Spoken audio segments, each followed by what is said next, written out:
This is AI Governance with Dr. Freddie Seba, a podcast and practical guide to AI oversight for boards and executive leadership. All right, welcome to another episode of AI Governance with Dr. Freddie Seba. Um, Leaders, boards, and trustees guide to AI oversight.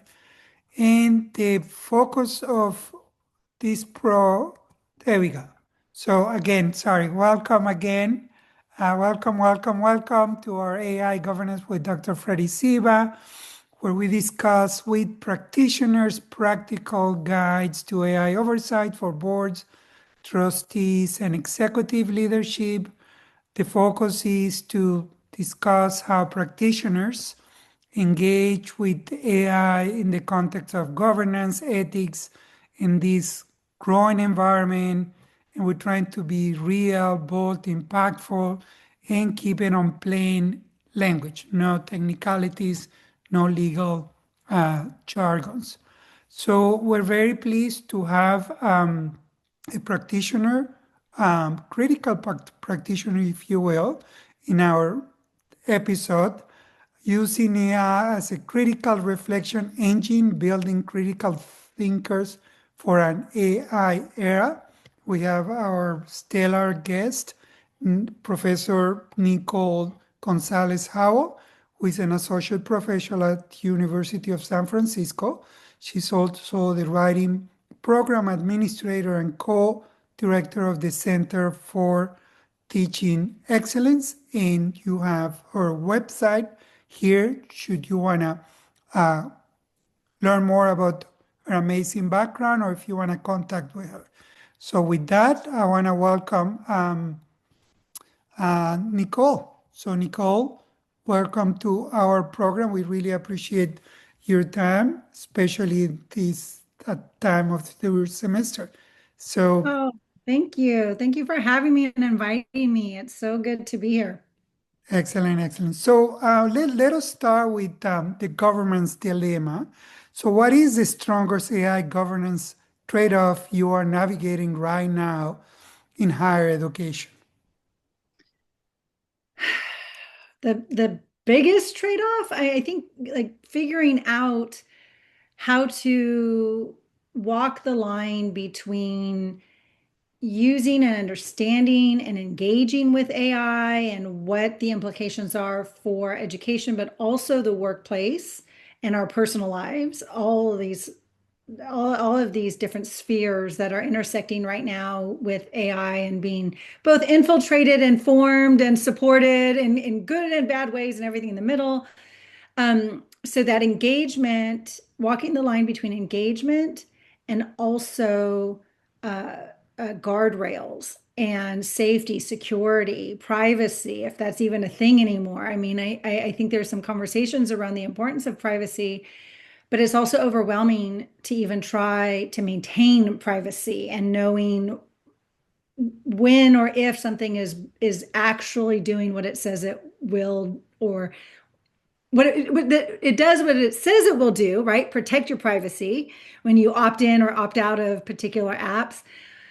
But also then knowing even, somebody like myself is not a tech background kind of person. How do I even check that? Would I really ever know if my privacy is being protected or not? And what is somebody going to do with my information that is seemingly unimportant in my mind, right? But then it could be. So, yeah, that balance between usage and agency over things like privacy and protections and all that good stuff. I think that trying to govern something that is so slippery in the higher ed setting or otherwise is a big problem. Excellent. Thank you for sharing that. So, can you introduce yourself? I didn't do good service of telling you who you are and providing your background. So, would you tell us more about you so our listeners can put in context the conversation we're having now? Sure. So I'm actually originally from the Central Valley of California, and I am someone who had an early adoption to tech by way of my middle school. It was a, um, whatever they call that, like a gifted and talented, magnet school in Fresno, California, that specialized in computers and science. And so it was a newer model for education called Computech.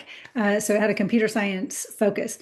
That really didn't pave my way into education by any stretch. I transferred over to a high school that was for the performing arts. So I actually ditched the computer science focus and really leaned into theater and dance and production of, like, at that time radio and television was still on tape, reel to reel kind of tape. Um, and then I went on, for my schooling, but became an English major and later into industry. I was a marketing director, all that kind of stuff. I was not in higher ed. I returned to higher ed a decade after graduating with my bachelor's degree in English, basically, and was going to hopefully get a master's and then maybe teach at a community college, Chicana literature or maybe British literature or something of that nature. But I actually found my footing in grad school and decided to go on for a PhD. And what I was really connecting with was the discipline of composition and rhetoric, which is the study of civic and academic writing. So composition, real quick background, composition is born out of this need to support students in their writing during their college years, their university years.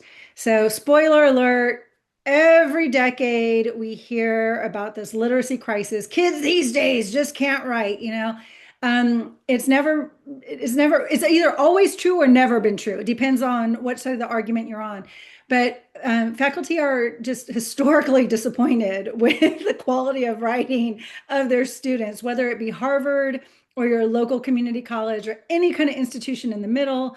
You will find folks that are always a little critical, or very critical even, of writing. And I was really attracted to that. I really wanted to understand, why does this persevere? And so I went on for my PhD in composition and rhetoric to study that kind of stuff, which, as we'll get to, is particularly important in the time of AI. Excellent. Thank you for that rich introduction. As you mentioned, puts this in context, right? When people talk about AI, they're thinking computer scientists and data scientists, and some of the things we hopefully get to touch here is like this is relevant for individuals with your background that looks at this with critical lenses. It's all about language. It's all about the narrative. It's all about that, and which is great. I guess some of the computer scientists get mad at me when I say, this technology left the lab, now is in the hands of everybody. It's not only them. So thank you for introducing us to that. So full disclaimer, especially as we focus in governance and ethics here, Nicole and I were faculty at the University of San Francisco, worked together, we're writing a paper together, we've done workshop on AI and how it applies. So just full disclosure, and I have the utmost respect of Nicole. So just now that it's out there. So Nicole, what are you spending the most time these days? What keeps you up at night, given AI? What really keeps me up at night, where I find myself getting on my soapbox and wanting to lecture to everybody who will listen, or my unsponsored TED Talk, I keep saying, is stop. Demonizing might be too strong of a word, but stop looking at students with suspicion. It ruins the relationship. It ruins the opportunity for building relationships when we think of ourselves as gatekeepers or detectives or the thought police, right? we really have to, I think, lean into trusting our students, to move away from detection, to recalibrate how we think about what's valuable from writing, what counts as good writing. A lot of people in my field have said for decades, multiple decades, that the richness of writing comes from the practice. I don't just mean practice like you put your pen to a piece of paper and you write your letters, but I mean the practice of the frustration that comes with it, the even figuring out what you think about something. And you go into writing, and as you mentioned, Freddie, you and I are collaborating with another colleague on a paper currently, and we go into it with an idea, and we started putting stuff down, and then we're like, oh, but really what we meant was this, or yeah, we said that, but what does that mean for our conclusion? And we're actually coming together around a kind of fruition of all of the work we've done as we are simultaneously writing. That's the richness of writing, is it being an embodied act where you have real feelings about what a word means to you, and that's why it works in that space or it doesn't. How you have real experiences with the things that you're sharing, that there's real people on the other side of the experiences that you were writing about, right? It's not just flat like it is on a piece of paper, two-dimensional. It's really three-dimensional that we're trying to pull out when we write. And I think that we lost that somewhere. We lost that richness when we started grading based on things like syntax or superficial elements of writing, where we lost how the connection between identity and culture and our writing and our speaking capabilities and proficiencies are so interwoven. And so it keeps me up at night is that now that the superficial stuff is can be attended to by things like AI, that faculty are looking for other ways to penalize students, because they're turning to AI for a lot of the superficial stuff. And that's our fault. We haven't been focusing on process. And I think instead of looking for detection or blame or punishment, we turn it inward and start doing some reflection and say, what can I do to make the process and the practice the thing that we value? It's a real shakeup. Yeah, process versus end result. So I guess part of the process is where we learn, as we've discussed in the past, all the critical thinking gets developed, and is sometimes it's not flattering, it's not straight, has edges and all that stuff. And I guess we kind of forget. I mean, we got too caught up, especially in higher education, with focusing only on results. So thank you. So on that note, what is active in your AI-informed pedagogy, and what are you not doing, and why? Well, I feel like I have a cheater answer on that one. Um, I because I haven't been doing this for a long time, well before AI, but I feel like I'm doubling down on this now with AI. And so, what is it that I'm not doing? I'm not grading. I'm not grading in the traditional sense where a student gets back a paper and they get a 70% or an 80% or an 82%, and those kind of fine distinctions. I haven't been doing that for most of my teaching career, which is hovering around 15, 16, 18 years ish.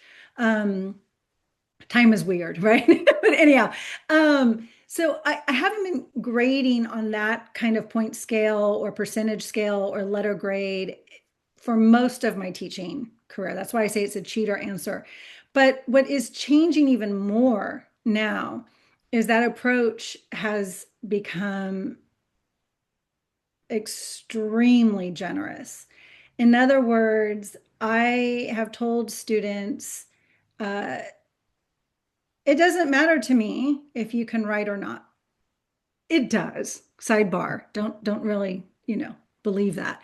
But I often put it to them this way so they can understand it doesn't actually impact me. I have a relatively secure job, as secure as you can be in academia these days. I have a lot of years of experience. I know how to write. So whether or not they're there to pick up the learning is really on them. And so I often say it actually doesn't impact me if you walk out of this classroom after 16 weeks as a better writer or not. It really impacts you. I will introduce you to some really cool stuff. I will show you strategies.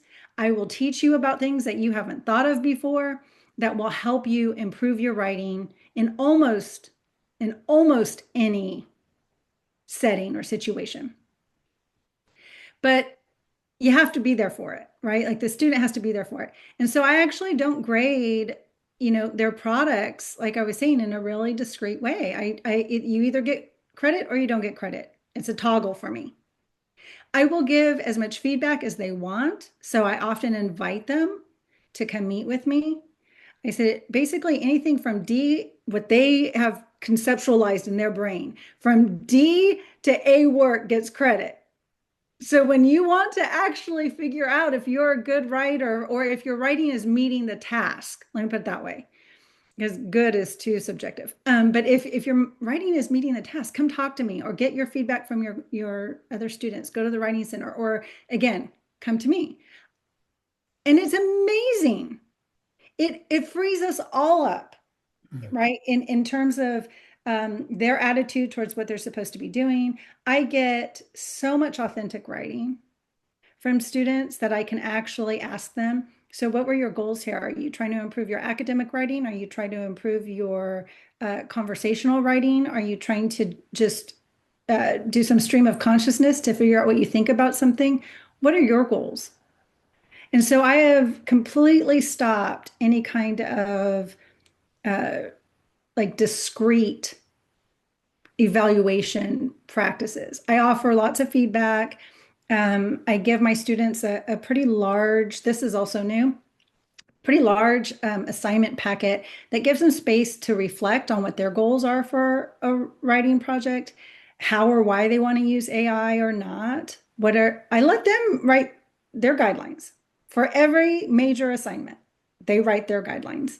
And then I look at that and I let that inform what amount of feedback or what kind of feedback I will give them. So thank you for that. And let me just add some context for some of our listeners who are not too familiar with higher education. I mean, the evolution of AI after it emerged in 2022 was higher education basically banned wholesale the use of that in the classroom. And that has been evolving to the point where we are now, which is faculty has a discretion of whether students can use AI or not. And most of faculty in higher education basically don't want their students to do it. But of course, you and I, and a small group of individuals, faculty in several or many universities are basically what we call early adopters, and they're experimenting, they're partnering with students and with the technology, which, as you mentioned, keeps evolving in policies. So within the context that you are talking, you are very proactive. Are you telling your students, I want you to use AI to the extent that you want to use it, and let's disclose it, and I want to know how you're using it. So you are ahead of most faculties out there, and I commend you because it is a new territory for everybody, not only for students but for faculty, for leadership, anybody in higher education, to basically be vulnerable and engage with them. And it takes more work on your side because it's easier just to get a paper, you run an AI detection, yeah, nay, and you grade them. What you're engaging, what you're trying to do now is adding on your limited bandwidth and more burden to you. So I commend you for doing that. So again, some context for people outside higher education so they can kind of grasp how complex this is, especially as technology keeps evolving. And as students get confused because they are with 4 or 5 classes, and each faculty has a different policy. So poor things need to go, okay, so which professor is this one? This is the one that I can use and I cannot. And the fact that you are openly telling them these are my expectations, and I do encourage you to use it because you're going to need to use it in society after you graduating. So here I am, you, to help them through that process. So thank you. Yeah, Thank you I for think that that. that academic freedom and the variety of policies or attitudes towards AI use is really challenging right now as well. I mean, especially as I mentioned at the beginning of this conversation around governance, of saying what everybody should or shouldn't be doing is really challenging. And I feel for the students where they do have such a variety of faculty attitudes towards the use or non-use or et cetera, of AI. I do absolutely ask students to engage with AI so that they at least understand and are aware of how it operates.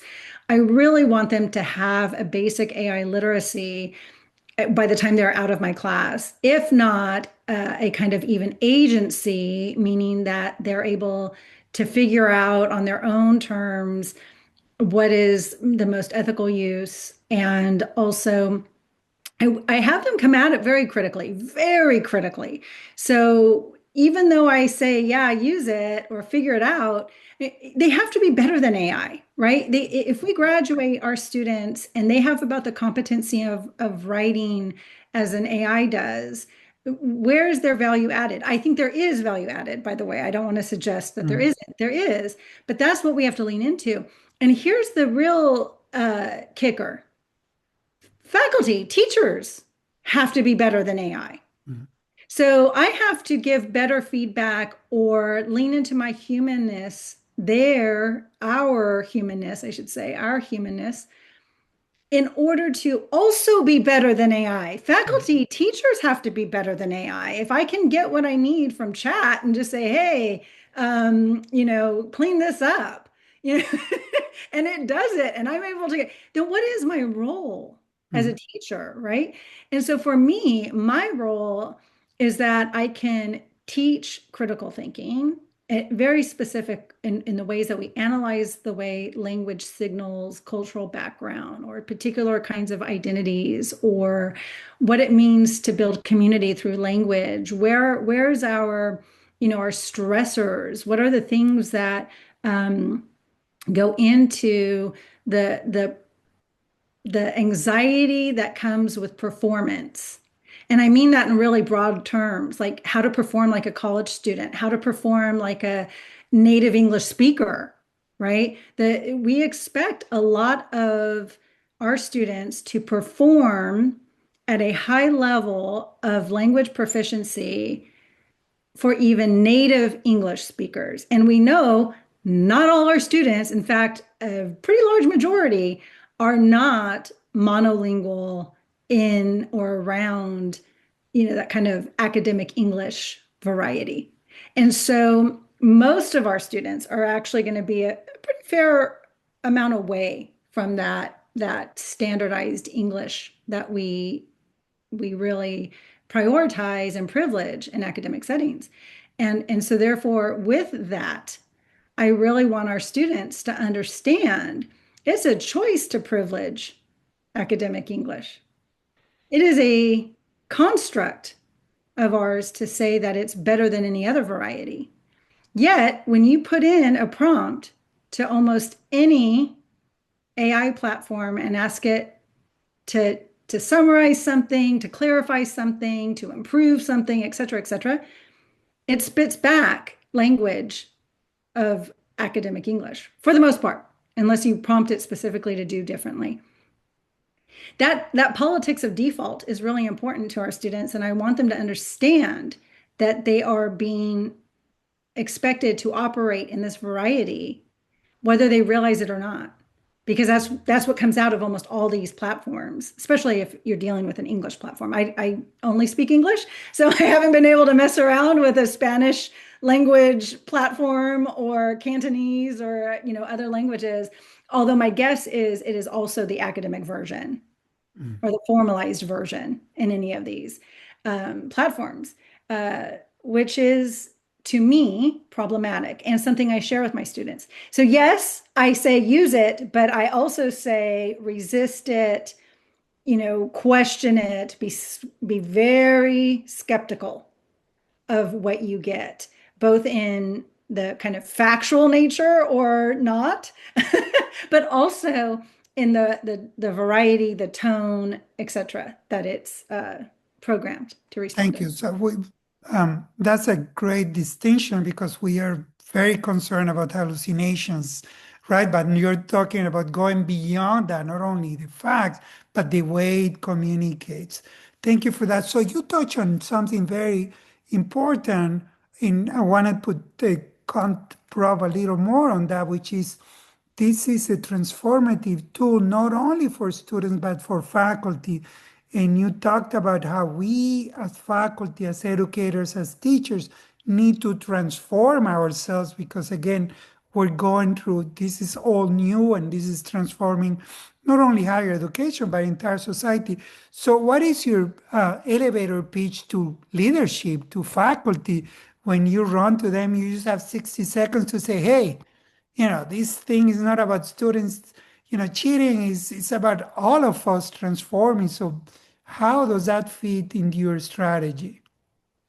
Ooh, an elevator pitch, right? Like that is so hard because to condense the complexity of the impact of AI into a short discussion or short statement is really challenging. I think we tend to lean towards that binary as good or bad. Mm. So I guess my elevator pitch it would be, what would you do? What do you need right now to be better than AI in your teaching? If fill in the blank. If you're teaching art history, or if you're teaching philosophy, or if you're teaching introduction to biology, how is AI being used in your field? And what would you need to be able to maneuver that? And then do that.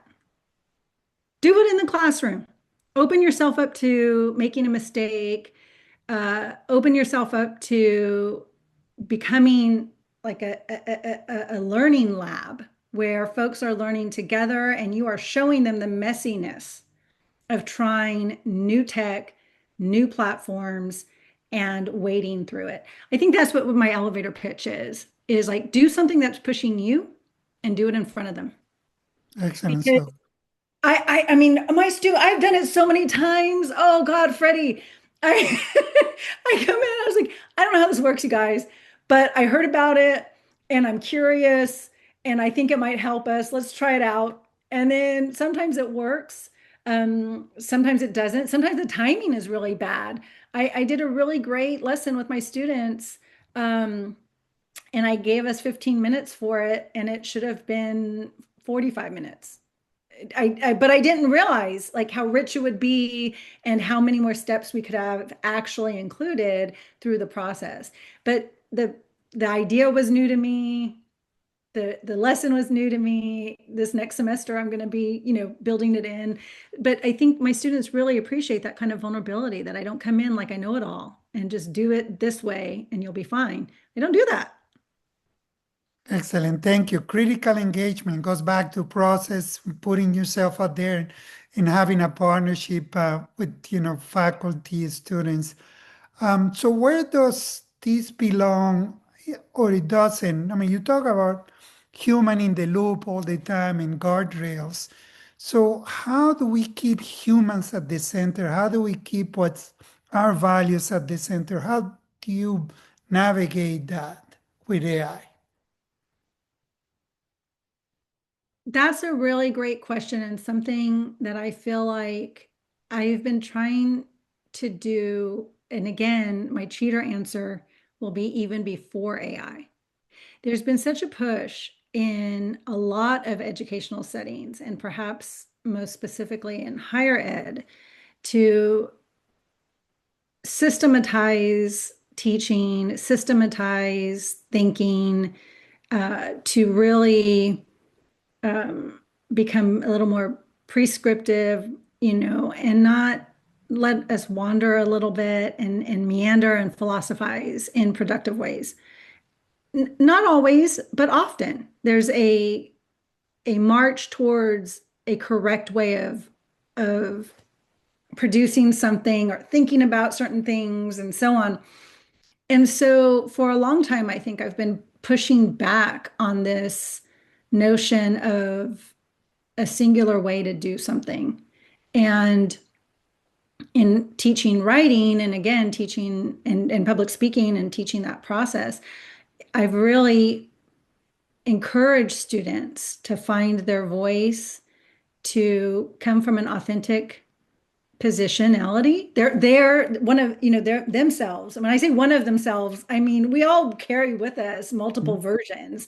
I have the kind of version of Nicole that goes to class and teaches, rhetoric, and I have the version of Nicole that goes to Zumba and teaches dancing. And so we all have multiple identities that we carry with us. And I really encourage students to find what is their scholarly identity? What does that feel like? What does that look like? And what are the elements and components that they want to bring to their writing and their research and their way of being in academic settings? And I talk about them as such. I think that's a very human experience. That's something that machines can't do. Uh, and I also feel like so often we want to be seen as or treated like we're normal, we're part of some stable group. And that comes at a real cost because it's such a narrow definition of humanness. Mm. So I want to be less def definitive about what constitutes normal or appropriate. Respectful always, let's be clear. I'm not talking about the extremes, but respectful and critical and curious and really, really authentically engaged. I think for a long time, we thought we could teach a skill outside of an engaging or kind of real world setting. Uh, and we just can't. We've learned that. We've learned that if it doesn't matter to us as students or faculty, we don't do it well. It's got to matter. So, how do teachers um, figure out how to be more engaging and how to make it matter to students so that they actually can invest authentically? That's a great segue to the next question because we have some of our audiences, they're faculty, they're teachers, they're trustees, they're leadership. So, how do you decide where AI adds learning value versus where it undermines the learning you are assessing? How would they go about it? Yeah, I mean, in my classroom, it adds a lot of value because students can be hypercritical of AI writing without hurting anybody's feelings. When you're reading other people's writing, especially other classmates, you're doing peer review with your student, your fellow student. You don't want to be mean, which is good. We don't want to be hurtful or be like, that doesn't Mm. make any sense. This is just cruel and unnecessarily harsh and generally not constructive or helpful. However, when you use AI, it's been really helpful for students to just come completely untethered to like feelings and not wanting to hurt anybody's feelings. Instead, they can really just be like, oh, that does this, or and it's really valuable in that way because they're starting to identify how an AI, quote unquote, an AI gets maybe the audience wrong, the tone wrong. It gets the facts mixed up. It's too general. It's cliche. It's repetitive. They start to be able to pull out these elements that can be really useful for when they're thinking about their own writing and how they can develop things, from from a typical cliche. So if you're a writing professor, maybe any professor actually that assigns writing, we've all heard the cliches since the beginning of time, and then fill in the blank, you know? Yeah. And while they don't necessarily always see it in their own writing, those usage of cliches as ways to get going, to get into the writing, right? I always talk about them as the warm-up lap. That's what that is. They can see it in AI really quickly. Oh my God, that's so cliche. Yeah, it is, isn't it? So how would you start your essay or your paragraph or your sentence without that, you know? So I think in that way, it is really useful. It can detach in productive ways from us. And and I mean, when I think about leadership, though, right? So that's faculty in the classroom. And when I think about leadership, it is a little more challenging because I think faculty needs support around professional development, getting comfortable with these tools, seeing and hearing how it works with students, what they do and they don't like. So really facilitating student forums that this is a time when faculty could learn a lot from our students, a lot. They have more diversity of experience with AI than we do, meaning I use it in kind of the same setting in teaching and maybe in my own copy editing, things like that. They're using it across settings. If they're in a general education, you know, course that maybe isn't their major, they might be using it in science, in, you know, hard like math, computing, as well as philosophy and art, and in their personal lives as maybe a therapist, which is concerning, but maybe. So they're using it across settings in ways that faculty aren't. And I think we need to turn to them. So I like that we have a going back to role transformation. You're basically what I'm hearing is you're saying, look, we gotta be humble. We gotta learn from our student. Again, it's a partnership because this is, new territory for all of us, and we need to navigate it together. Thank you for that. So, and you start touching. Let's talk about the work, and we touch about how I'm privileged to work with you, so I know how much work you put for your students, for the university, for all the places that you are a leader. So, what do you think are where do faculty and leader underestimate the work that is needed to integrate AI in pedagogy, whether it's assignment redesign, whether it's student norms, faculty support, and you touch on that, compensation for faculty. So can you talk more about, you know, what is it that, leadership and trustees and faculty are missing on what really takes to basically integrate successfully and critically integrate AI into pedagogy? Oh man, I mean, a robust learning center. And I think if I had like the pipe dream, like the funding's not an issue kind of dream would be to create a kind of, you know, so as you mentioned at the beginning, I am the co-director of the Center for Teaching Excellence. The Center for Teaching Excellence, or CTE, is really focused on pedagogical development and supporting faculty in learning about teaching and effective teaching practices from each other. So we really have a mission that is it's for faculty and it's by faculty. So it's folks that are in the classroom at USF that are able to work with and teach and guide and learn from other faculty that are in a similar context, in a similar setting.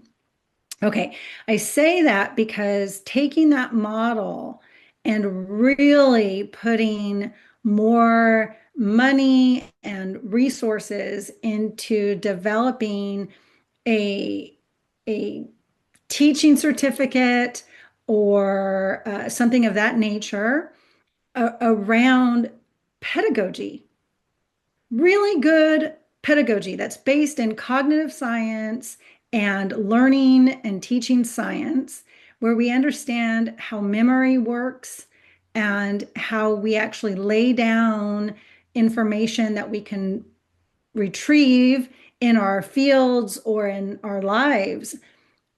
Those practices, they're out there. That research is very much out there. And yet, so for those of you that aren't in higher ed and or don't know faculty, most faculty haven't been explicitly trained in teaching. Most faculty have been extensively trained in their own fields and their field knowledge, their content. That's amazing, right? However, even though they may be an incredible researcher and cutting edge of their field, it doesn't mean that translates into being an effective teacher. At USF, we put a lot of energy into teacher development, but it's still concurrent and kind of, well, not kind of, entirely on a voluntary basis. So only if you make the time.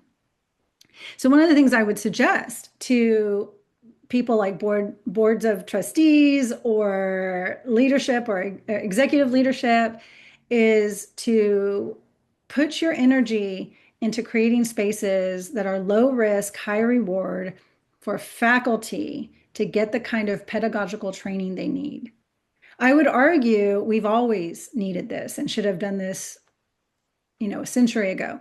But I'm not going to look back. I'm going to look forward. So how do we get folks that are teaching now to understand kind of best modes of teaching?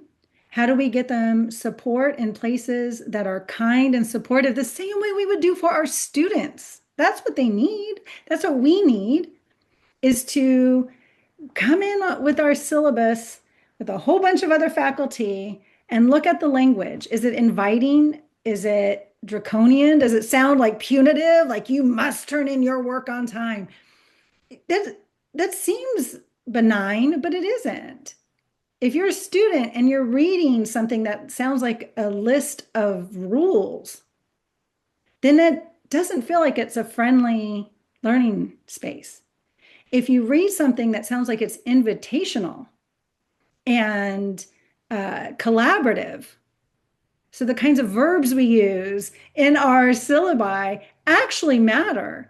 But many of us didn't get the opportunity to even customize that because we borrowed it from somebody who was teaching it when we started teaching, and we've just maybe edited it a little here or there over the years, updated some readings, timelines, but maybe haven't studied the language. What does this actually signal to my students? That's just one small example. There's a million other, and especially in again, the time of AI, where it's kind of shifting what's valuable in the classroom now. So I would say, a learning lab for faculty to learn how to be great teachers, not good teachers, great teachers. In the era of AI, which make it a little harder. Oh, yeah. So on that note, so how do you, and again, I know we were kind of, this is a 3-year-old technology, so we're in the infancy, if you will, and we don't, scientists who work on this don't understand the technology and the way it makes its decisions and what have you. So let me ask you this, how do you discern whether AI in your pedagogy, what its value is lasting, and what are the early signals to tell you risk is rising with your students and in higher education? So is this, in the beginning, I know when I had conversations in December 2022, everybody, oh, this is this is a bubble, it's going to explode, it's going to go away. And then 3 years on and the whole thing is changing society. I don't think anybody can say that AI is going away. Yes, there are conversations, especially when we are recording this, which is January 2026, that, there is a bubble, but they're talking valuations, they're talking about investing, but has nothing to do with whether the technology is going to be here for the foreseeable future. We've seen some of us, I don't want to date myself, we've seen the internet bubble, that is the infrastructure bubble, that is, I mean, yet valuations went away, some companies disappear, but teaching is done with technology and in healthcare and a lot of industry rely on all these technologies and infrastructure that those uh, boons left behind. And in higher education, we talk about COVID, how we suddenly all started teaching remotely, and most of us going back to how faculty also need help in managing this technology. We all were like, okay, we gotta teach, we gotta keep helping our students, and everybody move into using a technology, and hopefully in good, we're kind of fading away. So with that, how do you discern what's valuable for AI? What's going to be there 2 years from now, 5 years from now, what have you, on your students and in higher education? Yeah, I think I'm glad you mentioned that the AI bubble has kind of taken different forms, where initially it was, oh, this is just something that's going to be a passing fancy. And now I think we know that's not the case. I agree with you that it is definitely not the case. It's integrated into everything, your phone, your tablets, your computer, your word processing systems, your email, like it's everywhere in terms of LLM kind of technology or that generative AI technology, but it's everywhere, right? I don't think that's going anywhere. The valuation, however, as you mentioned, there's just too much being thrown at every kind of technology that can possibly be informed or infused with AI.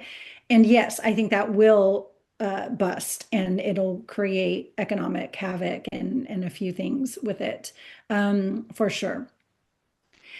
Very similar, like you. I remember pre-internet, post-internet as well.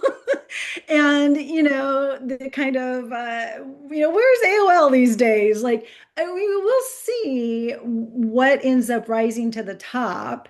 It may not be, the first to market. It might actually be the third or fourth to market, because one of the criticisms of OpenAI or some of the other kind of largely used, commonly used AI chat platforms is that pretty soon they'll be trained off of AI generated work and therefore lose kind of the core. So maybe that ends up kind of imploding for some of the first to market platforms. However, I think in the 3 baby years that we've had this technology, there are folks that have recognized that problem and are developing ways to mitigate it, in which case it might be a tertiary kind of platform that has revolutionized the way they train data and therefore is more stable. That may or may not be in the making. I don't know. I'm not a tech person. Although I will say, going back to my middle school years and being introduced to computers very, very early on, I think it makes me not scared of technology. I am interested and intrigued by it. And so I am somebody, as yourself, who's an early adopter. Like, let me check this stuff out. Let's see what it does. I'm curious. So it'll be interesting to see where all of that kind of plays out.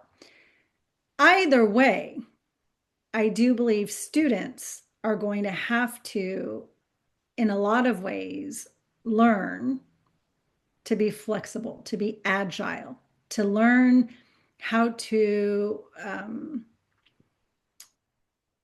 transfer their knowledge sets to new technologies, new platforms, new settings. And in writing, one of the things that folks really, really have focused on for decades is teaching for transfer. Because what happens is there's no one version of good essay, right? Or good writing. So I'm really careful about, I try not to use that too much as an example. Oh, this is good writing. Because almost very few writing tasks remain stale. They change all the time. Are you writing an email? Are you writing a seminar paper? Are you writing a marketing report? Are you writing physician notes? Like it is all very situational.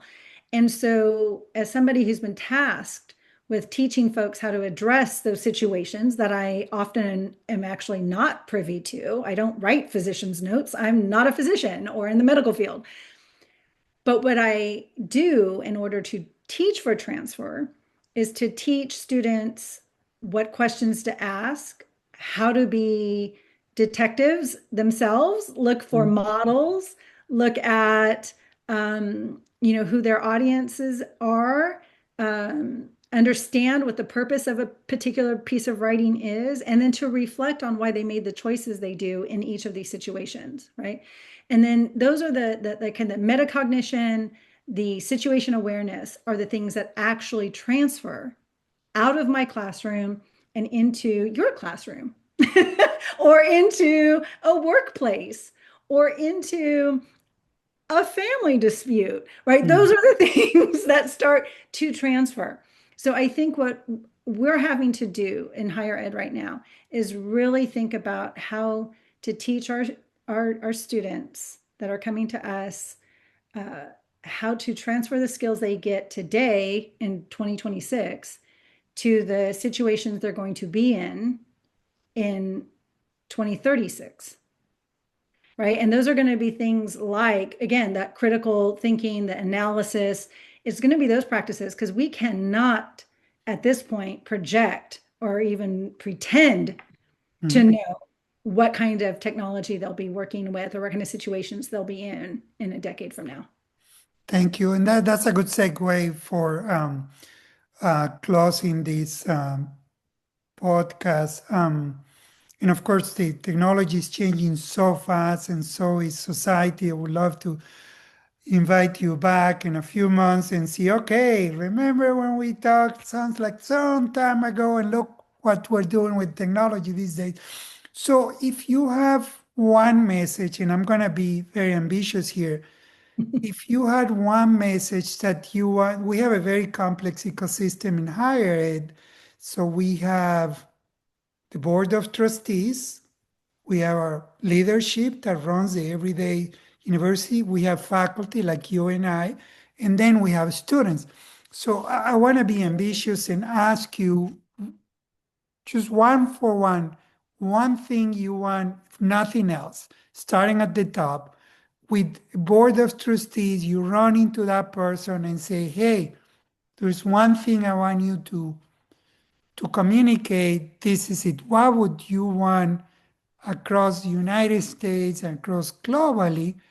What is it that message to those individuals who are at the top, who are struggling? Forces, oh, cheating, everybody's cheated. We need to put AI detection, which, oh, by the way, flags people whose English is not the first language and creates all this liability, whether it's for faculty, whether it's credibility to the institutions, because a bunch of detectors are not good. So they have this liability in their hands, and they have this faculty, as you said, that were not trained and quite not get what it is there. They are just putting a stop on it. But then at the top, very top, and we're going to go each one by, we have employers telling our boards, saying, hey, I expect you to train students to use this technology in non-technical settings. As you say, to write a note, to write memorandum, to do an analysis, not a computer scientist, not only as a data scientist, but also as all of us. So you have this tension that boards at the top. So what is that message that you would like them to know? I would want leadership to fund faculty development, faculty pedagogical. Let me be clear. So I'm not saying faculty development to do more research. Research is valuable. Oh my gosh, it's so valuable. I don't want to take anything away from my colleagues that prioritize their research in their fields. At the same time, that's not what we need right now. What we need right now, if you're a faculty member where your primary job is teaching, then you need to put all of your resources in teaching folks how to teach from the top. That needs to be supported financially, institutionally. We need to have third spaces created around college campuses where faculty and students and staff can collaborate, interact with each other, hear about each other's worlds, so that we take a realistic perspective towards educating our students for the worlds that they're going to be working in and living in post-graduation. I think that's the number one thing. We can't ignore what industry is doing. Industry is not questioning the value of AI or the existential crisis that it's putting us in. They are not. They're adopting very quickly. So to really give our students what they need, we have to engage with it. And in order to engage with it, we need to teach our faculty how to do so from both the level of general pedagogy, knowing kind of ways to implement good learning techniques, as well as engage students. How do we build relationships? As well as how do we use and think about this technology critically and otherwise? I mean, those things have to happen. They really needed to happen, years ago. And we just don't have time. So that means if you have resources, that's where leadership needs to be putting those resources. I think they would actually get a lot in return. Their ROI would be impressive because if you had faculty that were working interdisciplinarily, working collaboratively, working with industry, and USF is developing programs like this right now, and we're seeing really good results from the early implementation. But I think we have to rethink education, which means a whole lot of conversation, which means a whole lot of, space and resources provided for those conversations. Excellent. And how about faculty? What would you tell faculty? So you have leadership saying we need funding. This is our priority. You're gonna get an ROI. They have, fiduciary responsibility. So go for it. And now let's go with faculty. What would you tell faculty? I would say faculty, lean into your vulnerability, build your relationships with your students. Don't be afraid of not being an expert in all the things you talk about. I would really, how do you cultivate a climate of care in your classroom? I think there's been a lot of backlash towards uh, faculty of having to be, entertaining or, just like I'm just, I just share the knowledge I have, and that's all we want to maybe do. I think we got to get away from that. I think we need to be likable, and I don't mean that in the sense of changing who you are or just pandering to your students. I don't mean it like that.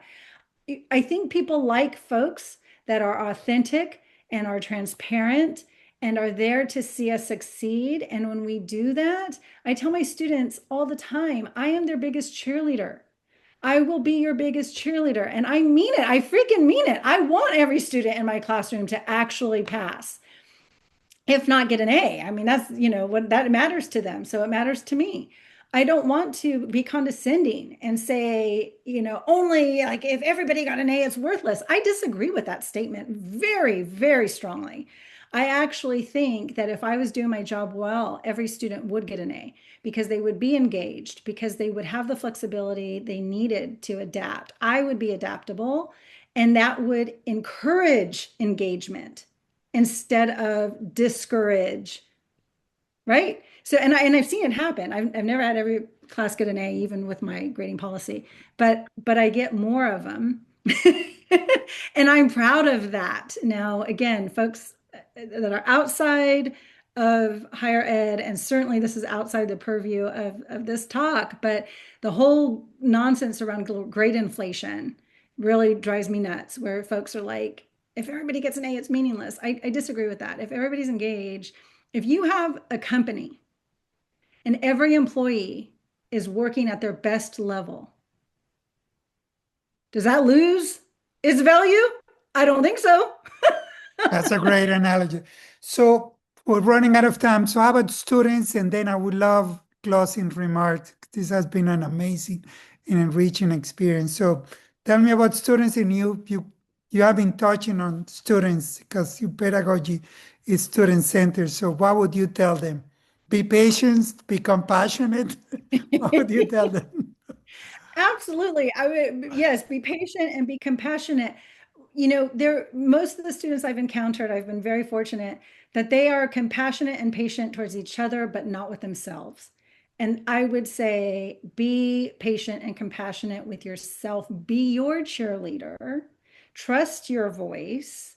Know that with the support and advocacy that you've earned the right to be here, and you can ask for help, ask for what you need, uh, find your allies. I tell students all the time, like, talk to your professors, advocate for yourself, uh, trust your intuition around things. And I think that's one thing. It's hard as a young adult and coming into a lot of times, if you're a traditional student of age, traditional age, it can be hard to question uh, what feels like questioning an authority figure like the professor, right? We can be intimidating by accident. Not everybody is warm and feels approachable. And I tell students, do it anyway, approach them anyway. A lot of times, um, faculty want to work with you, and they just want you to ask. Don't assume that they don't, just because their demeanor might be a little bit cold or distant. They're busy. We have real lives outside of our classrooms. So just ask. You might be surprised by how willing faculty are to support you. So that, I mean, my thing is, in this time where things are so uncertain, in multitude of ways, but especially with like AI policies and things like that, just ask and share your experience. And most faculty are actually like clamoring for that kind of feedback, but don't always know how to facilitate it. So yeah. Thank you. Thank you for your comments. I mean, again, this has been very enriching and enlightening. And there's a message that I see coming over and over again, which is we either govern AI or AI will govern us. So critical engagement, we gotta engage, we gotta be vulnerable. Partnership with all the stakeholders in higher ed, whether it's trustees, leadership, faculty, and students, and just basically navigate this as, this is all new. Again, Nicole, thank you so much for your time. I mean, I always learn and love interacting with you. Hopefully, we'll have you back in the show in a few months once the technology keeps going crazy and evolving in policy. So I'm sure there's going to be a lot of learning going back. Again, thank you so much for your time, and take And thank care. you for the invitation. This has been super fun. Thank you. We hope you enjoyed this episode of AI Governance with Dr. Freddie Seba. For more insights, be sure to subscribe and share with a friend or colleague on Spotify, Apple Podcasts, and YouTube Podcasts. To learn more, visit freddieseba.com. Until next time.